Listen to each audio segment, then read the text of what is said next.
बुरी तरह पीटा गया, कपड़े उतार दिए गए। अपमान के कारण व्यक्ति ने आत्महत्या कर ली। इस घटना से ईस्टर्न बाईपास आशीगढ़ मोड़ संलग्न इलाके में काफी तनाव फैल गया। घटना के विरोध में स्थानीय लोगों ने शव के साथ सड़क जाम कर प्रदर्शन किया।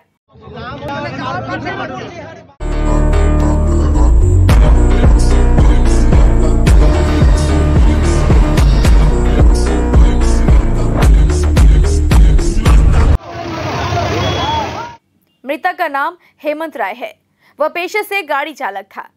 बताया जा रहा है कि बीती रात ईस्टर्न बाईपास इलाके में कई लोगों ने कथित तौर पर हेमंत की पिटाई कर दी। निर्वस्त्र कर हेमंत को पीटने के बाद मोबाइल और रुपए लूट लिए गए। घटना के बाद पुलिस मौके पर पहुंची और हेमंत को बरामद कर अस्पताल ले गई, जहां इलाज के बाद हेमंत को छुट्टी दे दी गई। आरोप है कि अपमान सहन न कर पाने के कारण हेमंत ने घर के पास फंदे से लटककर आत्महत्या कर ली। घटना के बाद परिवार और पड़ोसियों ने हेमंत को बरामद कर उत्तर बंगाल मेडिकल कॉलेज व अस्पताल ले गए, जहां ड्यूटी पर मौजूद डॉक्टरों ने उन्हें मृत घोषित कर दिया। घटना के बाद पीड़ित परिवार की तरफ से आज आशीगढ़ चौकी में शिकायत दर्ज कराई गई। इस बीच पोस्टमार्टम के बाद शव के घर पहुंचने पर इलाके के निवासियों ने शव के साथ आशीगढ़ मोड़ में सड़क जाम कर प्रदर्शन शुरू कर दिया। सूचना पाकर आशीगढ़ चौकी और भक्तिनगर थाने की पुलिस मौके पर पहुंची। इस दौरान प्रदर्शनकारियों के साथ पुलिस की नोकझोंक हो गई। हालांकि बाद में पुलिस के आश्वासन पर प्रदर्शनकारियों ने प्रदर्शन समाप्त कर दिया। फिलहाल पुलिस जांच कर रही है कि इस घटना में कौन शामिल है। प्रथमे आसे आइसे ওরা কি করতে পুরো মারপিট করে জামা টামা খুলে টুলে একদম সব নিয়ে নিছে নাইতে চাইছে সব। আমার ছেলে কোনোদিন এমন করে না, কালকে এমন সহ্য না করে আমার ছেলেটা বাসে দিয়ে মরলো। মোবাইল টোবাইল সব ভাঙে নিছে আর নিয়ে নিছে।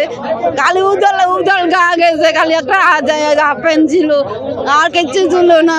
আমার ছেলেকে মারলো কেন? আমি বিচার চাই, আমি বিচার চাই। 9টা সাড়ে 9টার দিকে হয়েছে, জানতে পারি নাই। বাড়ি গিয়েছে মানে আগে থানা পুলিশে দিয়ে আসে, দেওয়ার পরে ওরা চলে গেছে। তারপরে আত্মহত্যা করছে, আত্মহত্যা করছিল। না তাহলে আমার ছেলে মানে করে না কোনোদিন, কোনো সুইসাইড করে নাই, কোনো লেগে নাই। মারধর করে এই মারধর সহ্য না করে আমার ছেলেটা পাশে দিয়ে মরলো। আমি ওর বিচার চাই, ওরও আমার সাজা চাই। আমার ছেলের জন্য নাই জীবন চলে গেল।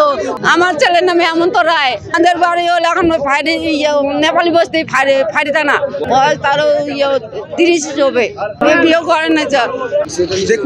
দেখুন পুরো বিষয়টা তো আমি বলতে পারছি না। এখানে রাত কালকে 7টা থেকে 8টা নাগাদ কোনো একটা ঝগড়া হয়েছে। জায়গাটা হলো ইস্টার্ন বাইপাস লক্ষ্মী ধর্মকাটার মোড় বলে, যেটাকে সবাই মিলে এটাই জানে। তো এখানে একটা মানে কোনো কারণবশত 4-5 জন মিলে একটা ছেলের উপর আক্রমণ করেছে, তাকে প্রচণ্ড হারে মেরেছে। মারার পরে এমন আঘাত করেছে, তার মাথার উপর ইনজিওর করেছে, কোনো ধারালো অস্ত্র দিয়ে মেরেছে, যার জন্য 5 থেকে 7খানা সেলাই পড়ার কথা ছিল।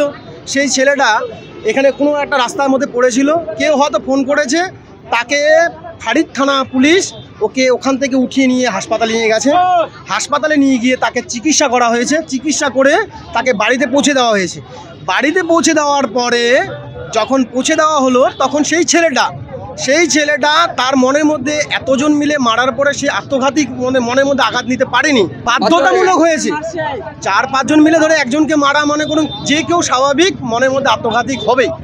সেই কারণে সে তার মাথার মধ্যে যে ব্যান্ডেজটা লাগানো ছিল সেটা খুলে তার ঠিক বাড়ির অপোজিট সাইডে একটা ছোট গাছ ছিল, সেই গাছের মধ্যে যায় সে আত্মঘাতী করে। এবার আমরা কিছুক্ষণ পরে যখন দেখতে পারি যে সে এখানে আত্মঘাতী হয়েছে, তখন আমরা পুলিশের দ্বারস্থ হয়েছি, তাকে জানিয়েছি।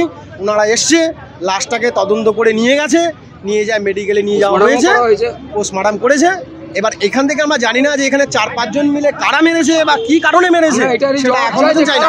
কিন্তু যারা মেরেছে তাদের আমরা শাস্তি চাই। হতে পারে, আমি এখন পুরো বলতে পারবো না, কেন আমি এখানে স্পটে ছিলাম না। আমি তো শুনেছি ধর্মকাটার গেটের সামনে মারাপিট হয়েছে, এবার সঠিক কোনটা আমি বলতে পারছি না আপনাকে। এবার এখন এফআইআর করা হয়েছে, পুলিশের কাছে আমাদের বলা হলো আজকে আমরা এখানটায় একটা ধর্ম করেছি, এখানে যা হাতুক আমরা এসছি। আমরা পুলিশের কাছে একটাই আশ্বাস যে তিনারা যেটাই করবে সুবিচার আমাদের কাছে করবে। ঘটনাটা হচ্ছিল কালকে এখানে কি জানি একটা ঘটনা হচ্ছিল, আমরাও জানি না, কিন্তু এখান থেকে পিসি পার্টি ছেলের পিসি পার্টি খবর পাইছে, খবর পাওয়ার পরে পিসি পার্টি আসছে, ছেলেটা নাকি রোডে বা রোডের সাইডে পড়েছিল, পিসি পার্টি সিভিল হসপিটালে নিয়ে গেছে, নিজে তার ট্রিটমেন্ট করছে, মোটামুটি মাথায় নাকি 4খানা 5খানা সেলাই পড়বে, সে সেলাইটা করে নাই না, মানে ঔষধপাতি সবই নিয়ে গেছে, নিয়ে বাড়িতে যখনই ওনাকে দিতে গেছিল পিসি পার্টি ওখান থেকে চলে আসার পরে 10 মিনিটের মধ্যে ছেলেটা বাড়ি থেকে বের হয়ে যা, হয়তো সেন্টিমেন্টাল লাগিয়ে গেছে যে 4 জন মিলে আমাকে মারলো, আমার আগে পিছিয়ে কেউ নাই বলে সে সুসাইড করে মারা গেল। এখন কারা মারধর করলো তো আমরা সেই সময় ছিলাম না বা সে দেখি নাই। আমরা চাচ্ছি যারা মারছে মারধর করছে আমরা ন্যায্য বিচার চাই, আমরা এইটুকুই পুলিশ প্রশাসনের কাছে আবেদন আমাদের।